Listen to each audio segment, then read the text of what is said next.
Hello students, today we will study about paragraph 11.3 Exploring Forces, class 8 NCERT Science. Let us try to learn more about forces. Student इस paragraph में हम forces के बारे में search करेंगे, find out करेंगे कि किस तरह से फोर्सेज अप्लाई होता है। इसके लिए हम एक्टिविटी 11.2 को समझते हैं।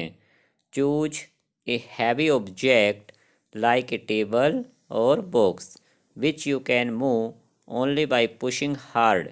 कि हमें एक ऐसी टेबल या बॉक्स को फाइंड आउट करते हैं, जैसे घर में कोई बड़ी टेबल है या संदूक है जिसे हम इजीली मूव नहीं कर सकते। Try to push it all by yourself, can you move it. जब हम उसे पुश करने की कोशिश करते हैं स्टूडेंट्स, क्या हम उसे मूव कर पाएंगे जो कि बहुत ही हैवी है। No student. Now ask one of your friends to help you in pushing in the same direction. Is it easier to move now. कि स्टूडेंट्स, जब हम अपने किसी फ्रेंड की हेल्प लेते हैं तो क्या हम उसे ईज़िली मूव कर सकते हैं। Yes. Can you explain why. इसका रीज़न क्या है स्टूडेंट। फिगर में देख सकते हैं, एक हैवी बॉक्स को जब हम अकेले मूव करने की कोशिश करते हैं तो उसे मूव नहीं कर पाते, जबकि किसी फ्रेंड की हेल्प लेते हैं तो ज़रूर वो थोड़ा बहुत मूव हो जाता है। इसका रीज़न क्या है स्टूडेंट, कि दोनों का फोर्स ऐड हो गया, दोनों ने जो उसे पुश किया, दोनों का फोर्स अप्लाई हुआ, इससे उस पर ज़्यादा फोर्स अप्लाई हो पाया। Now push the same object but ask your friend to push it from the opposite direction. कि स्टूडेंट, उसी सेम ऑब्जेक्ट को जब हम फिर से पुश करते हैं और अपने फ्रेंड को कहते हैं कि वो अपोजिट डायरेक्शन से उसे पुश करे, डज द ऑब्जेक्ट मूव। क्या मूव हो जाता है। If it does note the direction in which it move. कि बी नंबर फिगर में जैसे स्टूडेंट दिखाया गया है कि आप उसे राइट साइड से पुश कर रहे हैं, आपका फ्रेंड उसे लेफ़्ट साइड से पुश करता है, तो क्या ऑब्जेक्ट मूव हो जाता है स्टूडेंट। हो सकता है मूव हो जाए और हो सकता है मूव ना हो। अगर यह मूव हो जाता है तो किस डायरेक्शन में मूव होता है, हमें ये नोट करना है। Can you gas which one of you is applying a larger force. कि स्टूडेंट, अगर वह ऑब्जेक्ट मूव हो जाता है, मान लो स्टूडेंट कि यह बॉक्स राइट साइड में मूव होता है, तो कौन ज़्यादा फोर्स अप्लाई कर रहा है student.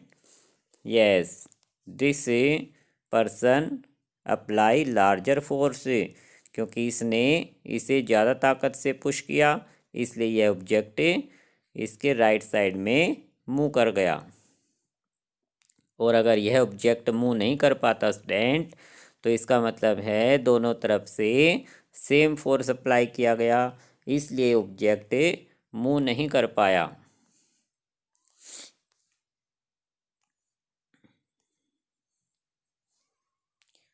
Have you ever seen A game of A tug of war. कि स्टूडेंट्स, क्या आपने टग ऑफ वार का गेम देखा है। In this game two teams pull at a rope in opposite directions. Figure 11.5 में जैसे दिखाया गया है, टू टीम्स एक रोप यानी रस्से को दोनों तरफ से पुल करती हैं। Members of both teams try to pull the rope in their direction. कि दोनों टीमें उस रोप को, जैसे फिगर में दिख रहा है, दोनों टीमें अपनी तरफ उसे पुश करने की कोशिश करती हैं।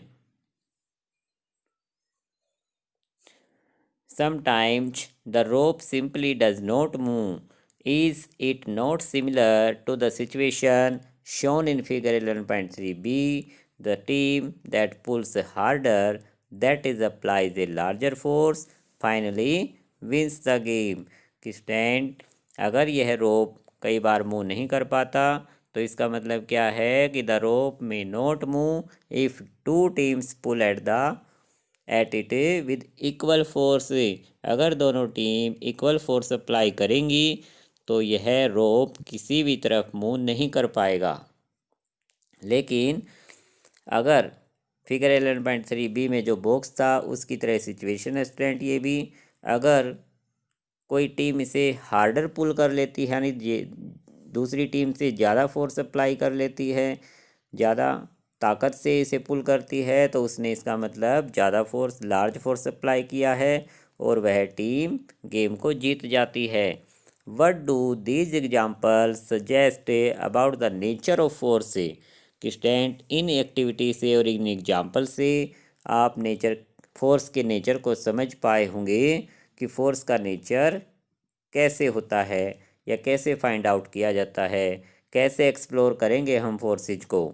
कि forces applied on an object in the same direction add, कि यदि फोर्स सेम डायरेक्शन से अप्लाई किया जाता है तो उस दोनों फोर्स को स्टूडेंट ऐड कर दिया जाता है to one another. Now recall what happened when you and your friend pushed the heavy box in the same direction in activity 11.2। कि 11.2 में स्टूडेंट जब आप और आपके फ्रेंड दोनों मिलकर बॉक्स को पुश करते हैं तो सेम डायरेक्शन में फोर्स अप्लाई होने से दोनों का फोर्स ऐड हो गया। तो ये फोर्स का नेचर है कि अगर सेम डायरेक्शन से फोर्स अप्लाई होगा तो उसे ऐड कर दिया जाता है। Now student, if the two forces act in the opposite direction on an object, the net force acting on it is the difference between the two forces।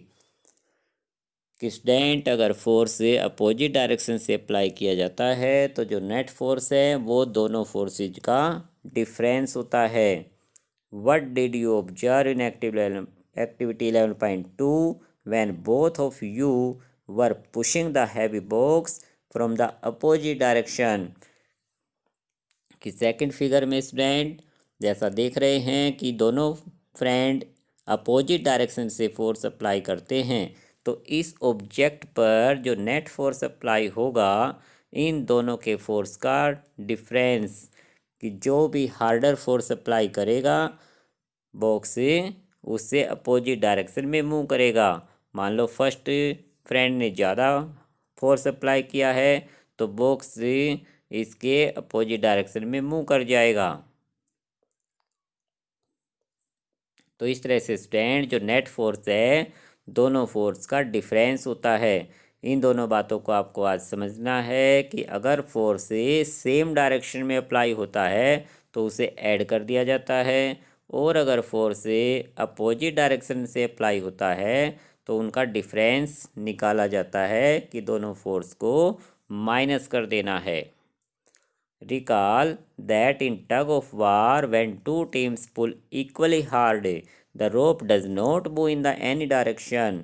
कि जो टग ऑफ वार का game है student, अगर दोनों teams equal force apply करती हैं तो रोप move नहीं कर पाता, क्योंकि इक्वल फोर्स जब अप्लाई होगा तो इक्वल वैल्यू को जब डिफरेंस निकालेंगे माइनस करेंगे तो वैल्यू क्या आएगी? यस, जीरो आएगी। और जीरो फोर्स अप्लाई होगा तो इसका मतलब ऑब्जेक्ट मूव नहीं कर पाएगा। So we learn that force could be larger और स्मॉलर देन द अदर और equal to each other. The strength of force is usually expressed in magnitude. We have also to specify the direction in which a force acts. Also, if the direction or the magnitude of the applied force changes, its effect also changes। कि student हमने आज सीखा कि जो force है वो large भी हो सकता है, स्मॉलर भी हो सकता है और दो फोर्स इक्वल भी हो सकते हैं। फोर्स की जो स्ट्रेंथ है स्टूडेंट कि कितना फोर्स अप्लाई किया गया उसको एक्सप्रेस किया जाता है मैग्नीट्यूड में। मैग्नीट्यूड क्या हो गई? एक यूनिट हो गई जिसमें फोर्स को एक्सप्रेस किया जाएगा कि कितने यूनिट का फोर्स लगा, कि 2 मैग्नीट्यूड या 3 मैग्नीट्यूड, उसे हायर क्लासेस में मेजर करना सीखेंगे। मेनली मैग्नीट्यूड क्या है स्टूडेंट, एक यूनिट है जिसमें फोर्स को एक्सप्रेस किया जाता है।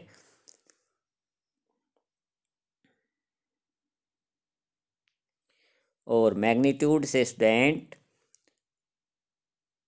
जो फोर्स अप्लाई होता है उससे क्या होगा कि ऑब्जेक्ट की डायरेक्शन भी चेंज हो सकती है, और मैग्नीट्यूड से ही उसे ऑब्जेक्ट पर जो इफ़ेक्ट होते हैं उनमें चेंज आता है। कि कितने मैग्नीट्यूड का फोर्स है इस पर डिपेंड करता है कि ऑब्जेक्ट में क्या इफ़ेक्ट पड़ा, क्या चेंज आया। पहली कहती है student, does it mean that the net force of that force on an object is zero if the two forces acting on it opposite directions are equal. कि पहली भी पूछना चाहती है कि दो फोर्स अप्लाई किए गए किसी ऑब्जेक्ट पर और अपोजिट डायरेक्शन से फोर्स अप्लाई किए गए तो नेट फोर्स जीरो होगा यदि दोनों फोर्स इक्वल हैं। यस फ्रेंड, अगर दोनों तरफ से सेम मैग्नीट्यूड का फोर्स अप्लाई किया है, सपोज करो कि इस बॉक्स को पुश करने में दोनों फ्रेंड्स ने 5 मैग्नीट्यूड का फोर्स अप्लाई किया हो, इधर से भी 5 मैग्नीट्यूड का फोर्स अप्लाई किया गया हो। सपोज करना स्टूडेंट कि मैग्नीट्यूड क्या है, फोर्स को एक्सप्रेस करने की यूनिट है। सपोज किया कि 5 मैग्नीट्यूड का फोर्स इधर से अप्लाई हुआ, 5 मैग्नीट्यूड का फोर्स राइट साइड से अप्लाई हुआ, तो नेट फोर्स क्या हुआ, दोनों का डिफरेंस माइनस करेंगे दोनों वैल्यूज को। 5 - 5 is equal to 0। Zero force apply होने से ऑब्जेक्ट में कोई चेंज नहीं आएगा, यह सेम इसी प्लेस पर रहेगा। In general more than one force may be acting on an object. कि जनरली स्टूडेंट्स आपको ध्यान रखना है कि कोई भी ऑब्जेक्ट है उस पर एक से ज़्यादा फोर्स अप्लाई रहता है। However the effect on the object is due to the net force acting on it. और ऑब्जेक्ट पर जो इफ़ेक्ट पड़ता है वो उसके नेट फोर्स से। नेट फोर्स निकालने का तरीका आज हमने समझा स्टूडेंट। अगर फोर्स सेम डायरेक्शन से अप्लाई होता है तो उसे क्या कर देना है, ऐड कर देना है दोनों फोर्सेज को। अगर फोर्स अपोजिट डायरेक्शन से अप्लाई होता है तो उसे सब्ट्रैक्ट कर देना है, माइनस कर देना है। सो स्टूडेंट्स, आज यहाँ तक आपको चैप्टर को अच्छे से रिवाइज करना है। नेक्स्ट टाइम हम पैराग्राफ 11.4 स्टडी करेंगे। A force can change the state of motion. कि फोर्स से किसी ऑब्जेक्ट के मोशन को चेंज कर देता है। इसे आप ज़रूर रीड कर लेना ताकि नेक्स्ट टाइम आप इसे अच्छे से समझ सको। Okay student, thank you.